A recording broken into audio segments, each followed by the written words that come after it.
Good morning and welcome back to the channel. It's Richard from Power Lines to Power Naps. Beautiful Saturday morning here, and if it continues to be beautiful, we're going to have a little walk and a talk this morning. Did I ever in my wildest dreams ever imagine living in Thailand? Let's find out.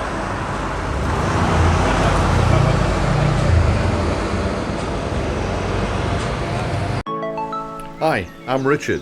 Welcome to my channel, from Power Lines to Power Naps. This is my wife, Nui, and together we both left the UK in February 2022 to start and enjoy a new life and new adventures in Phuket, Thailand. Join us on our new journey together and experiences.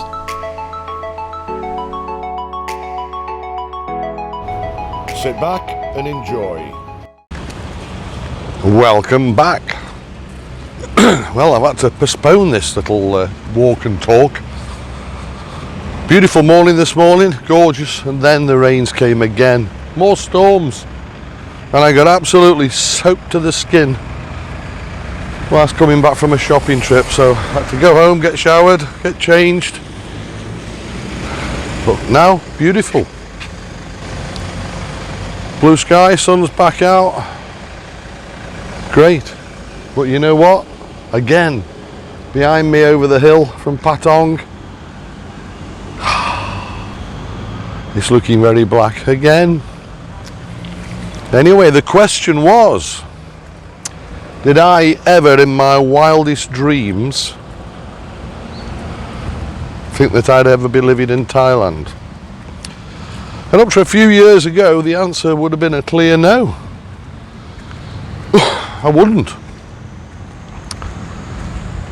So how did it all begin? Where did it all come from? Let's see if we can work through it. Going back quite a few years, I came out of a failed marriage. My first few trips to Thailand as a tourist. I'm going to sit here for a little minute because it's a bit of shade under the tree. Down by the lake again, beautiful. So my first few trips to Thailand, and my first one was with a mate and then with some other friends, and it was the usual tourist holiday trips. I probably said before, instantly I fell in love with the country, and my first trip, I liked a lot. I liked everything, the food, the weather, the people. It was just, felt so safe, it just felt so good. On second and third visits back, as soon as you stepped out, or as soon as I stepped outside, it felt like coming home. It felt right. It was a nice, beautiful place. If you know, you know. If you've not been, then come and find out. But the culture's different, obviously. The food's different, but beautiful. But it's got its own background noise, street sellers, food vendors, smells, sounds, smells of street food, barbecues, okay, drains, but we've all smelt them in Spain, and believe me, these are not that bad. But Thailand just feels really, really good. And I loved it. I still love it to today, of course, but we did the boys things, we did the touristy things, we just drank and went to the bars and got drunk and just had a good time and a good party time. We did a bit of cultural stuff, we travelled and we saw some interesting things, but instantly you realise one thing about Thailand is that it's full, rammed of absolutely beautiful, beautiful ladies and girls. Many of which, in the bars, they take care of you, they look after you, the waitresses in the bars, and many hundreds, thousands of them. A lot of their main aim is to find a rich, wealthy foreigner, Phalang, or alien as they call us here.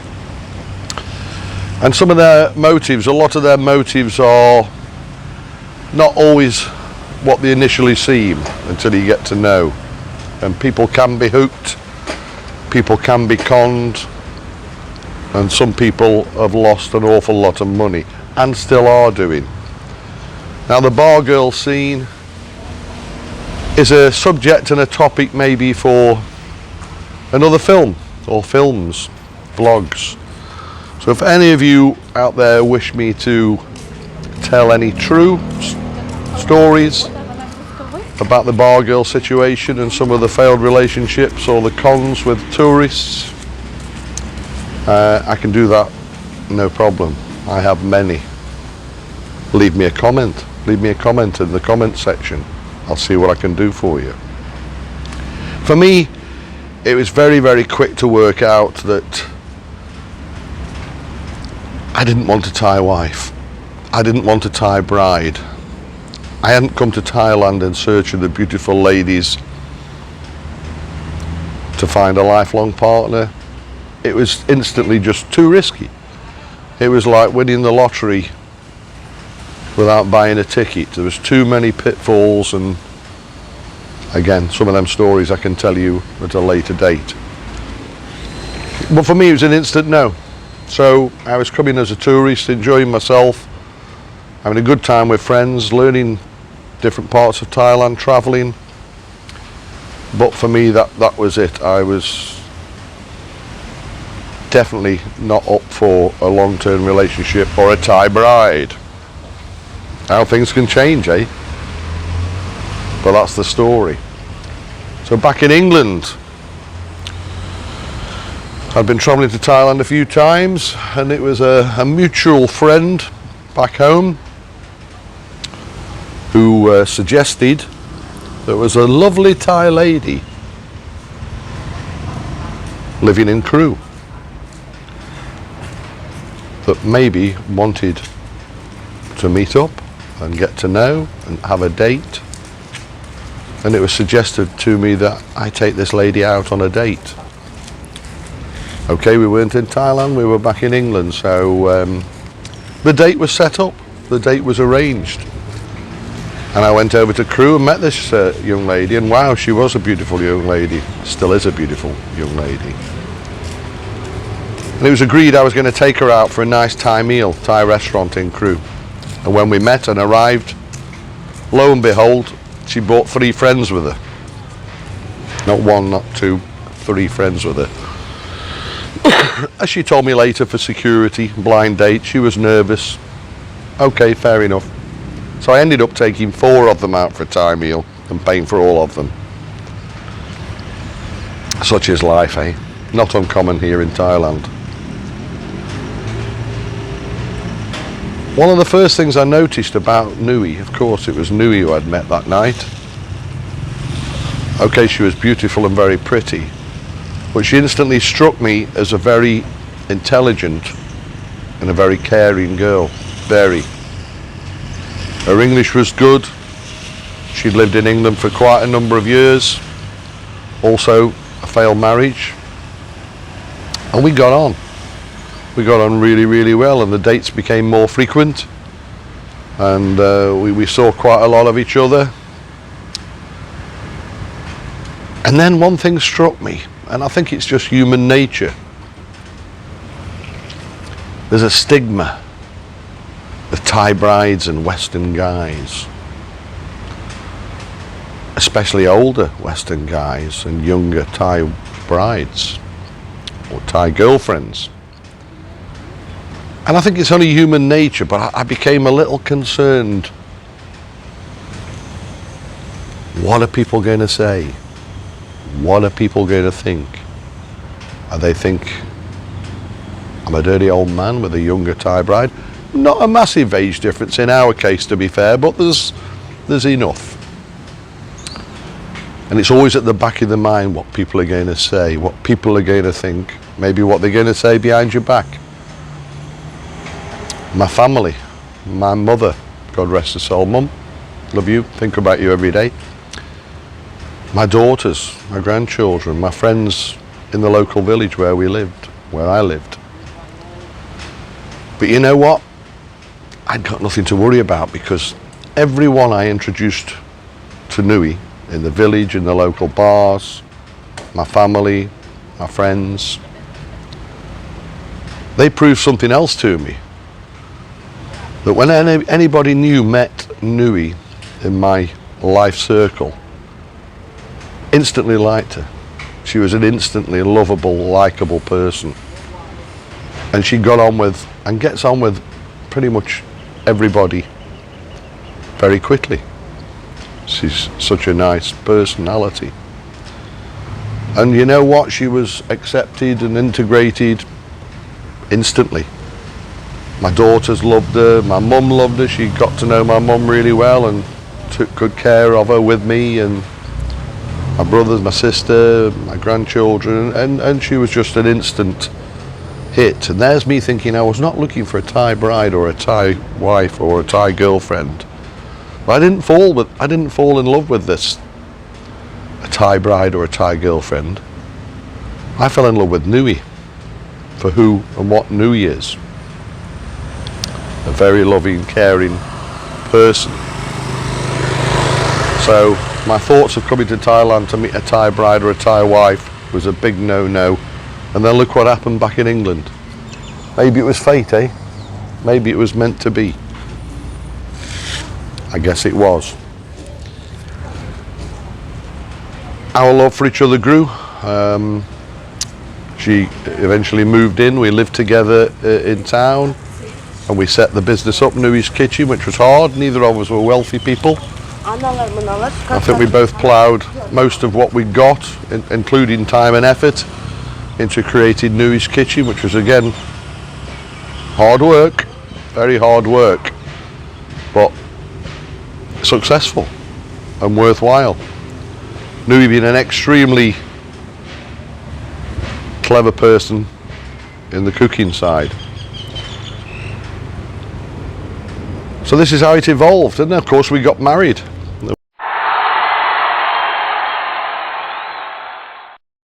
We're now married, and we were busy. I was busy in life, Nui was busy in life, we were both busy in life.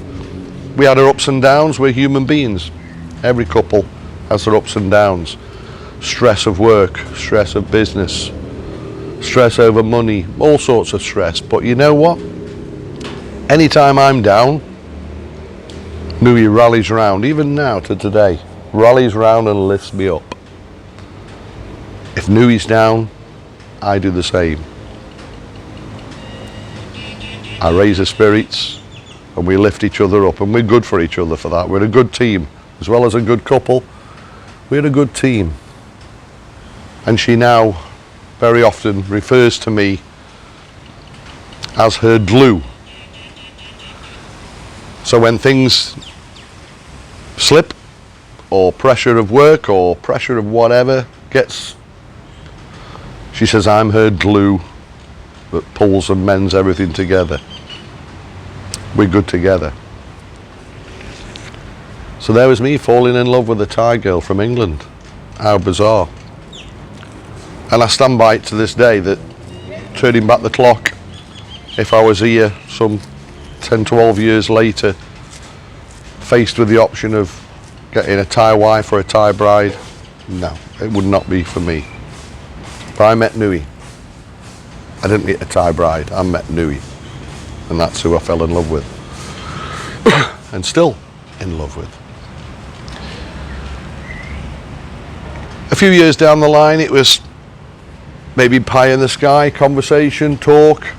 And we kept saying, oh, maybe in 5 years' time, maybe it would be nice to move to Thailand.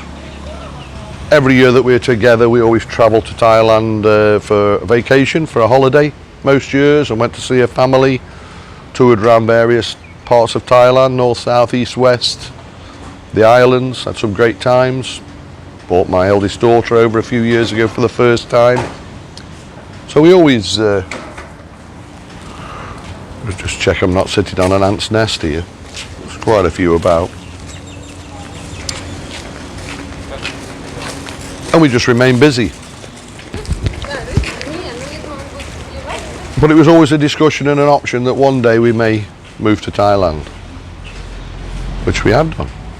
I think it was towards the end of COVID, or a little bit before, we said, let's do it. Business is tough in the UK, the weather's not that good. Let's do it. So we did it. But I wouldn't say it came out of the blue for me. But once we made that decision,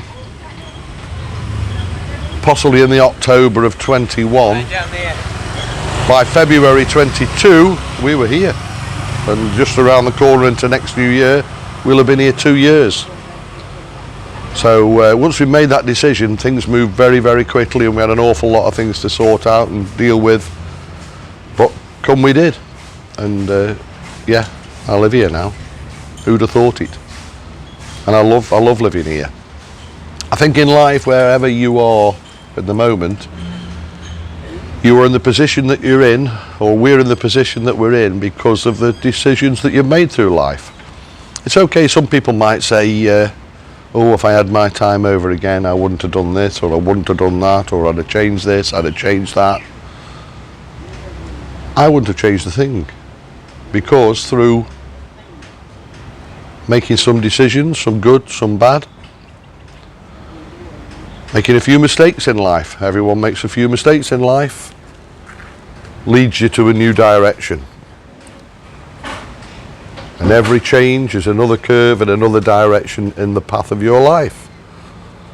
So just let's say, for example, if you'd have turned right instead of turning left at some point, you would have gone off on a whole new angle of life and met new people and different scenarios and jobs and all sorts.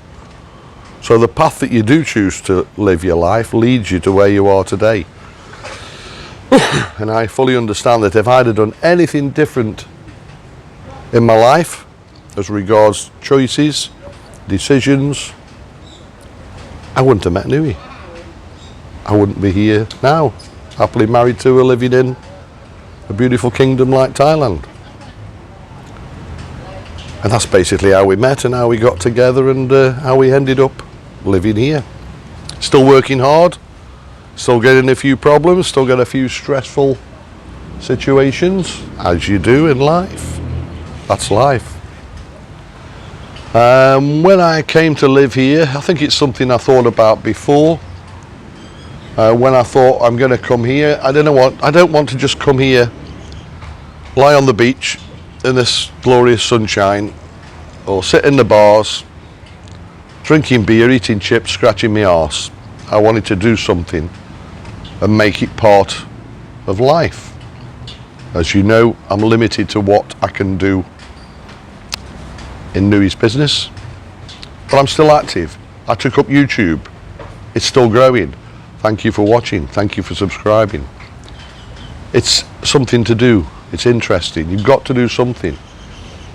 And I think I always wanted to, before I came, maybe it was a pipe dream or an unknown quantity, I wanted to join the Royal Thai Tourist Police as a volunteer. We've all seen them on TV shows. There was a few programs and documentaries made about them. I've come across them during my holidays here. So I knew the work they did was good, and I thought maybe I could be a part of that too. Or maybe not, but I am. I persevered. I went down that route, and I'm really pleased I have. Not only was I accepted, I'm now into month 8 or month 9 of my shifts with them. I feel part of the team, I feel part of the community. Again, that gives me something else to go out and do and be proud of. And you know, every time I leave for a shift at night and I say good night to Nui, she looks at me and she says, I'm really proud of you for what you do. And I'm really proud of her for what she does and all the work and the way she looks after me. So it feels like normal life-ish now. It's not a holiday. It's not a long vacation. It's a new life. We're living it the best that we can. We're building up the business. And it's been a great journey, and I'm really, really glad. But as a few years ago, 5 years ago, Richard, maybe one day you'll be living in Thailand. No, you're joking me, right? And here I am. So it has become a reality. Good choice. Miss people back in the UK, of course, family, but we contact and they visit. Hopefully we'll be getting back there sometime next year, 2024. And I'm going to leave that one there. I'm going to sign out. This has been the Glue Talk, Newies Glue. That's how it happened. That's how it evolved. And don't forget about those stories. If you want to hear any stories about the bar girl situation and some of their devious methods and some of the pitfalls of some of the tourists with them, if you want to hear some of them stories, leave me a comment in the comments box, please, and I'd gladly do that for you. Just one more thing before I go. 2 weeks today, it's Saturday today, so 2 weeks today I shall be heading up to Bangkok. I've mentioned it before. I shall be heading up to Bangkok for 5 days, 4 or 5 days. So anybody that knows Bangkok or wants to see anything specific in Bangkok, I'm going to wander around and make as many films in the time allowed as possible. But if you want to see anything or go and visit anything particular, if I've got time, I'll go and do it for you and make the film. So again, leave me a comment in the comments box. So for now, that's it. Thank you very much for watching. I hope you enjoyed our little story. It's true. It's how I found myself here. Thank you to all the new subscribers. If you've not already done so, come on guys, press the subscribe button, ring the bell, give me a thumbs up, like, share, tell all your friends all about it.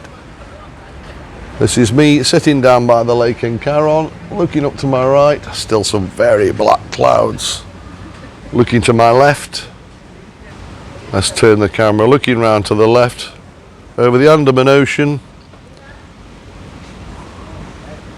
Beautiful day. But looming up to the right,